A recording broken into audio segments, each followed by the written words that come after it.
When I was a kid, I don't know, maybe 9, 10 years old, I used to be in this choir at school, and we used to sing at funerals. We used to sing at funerals all the time, like, I don't know, once a week or something, we'd be singing at a funeral.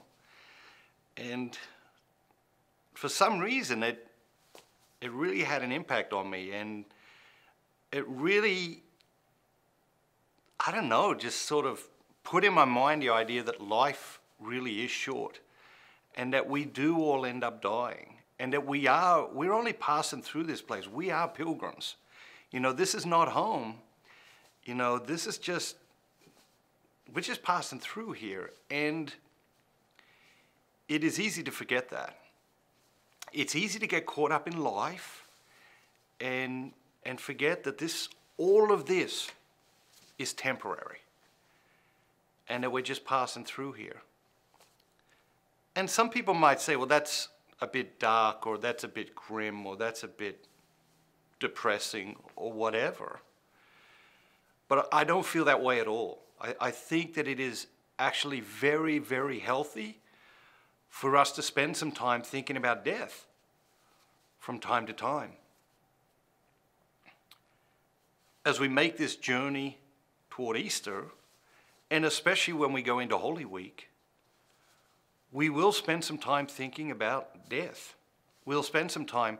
The church, in her wisdom, will challenge us to think about death. And, you know, there's another instance of the genius of Catholicism, because when we think about death, we actually live differently. When we think about death, we live differently. You know, we go to church on Sunday, and one of the things that I just notice more and more and more is that I go to church on Sunday. Every Sunday I go to church, and God tries to rearrange my priorities. I go back out into the world. My priorities get all messed up. Come back the next Sunday. God tries to rearrange my priorities again. He tries to put my priorities back in order. You see, God loves order. God loves order. He loves peace. He loves order. He loves happiness. He loves joy. And the world very often robs us of those things and replaces those things with chaos and confusion. God loves order and clarity. But the world very often, you can fill us with chaos and confusion. When we come to church, you know, God tries to rearrange our priorities. When you read the Gospels, when you read the life and teachings of Jesus Christ, it is impossible not to have to either accept the gospel or reject the gospel. And accepting the gospel, what happens? The gospel wants to massively overhaul our priorities. When you fall in love, love rearranges our priorities. That's what love does. And when you think about death,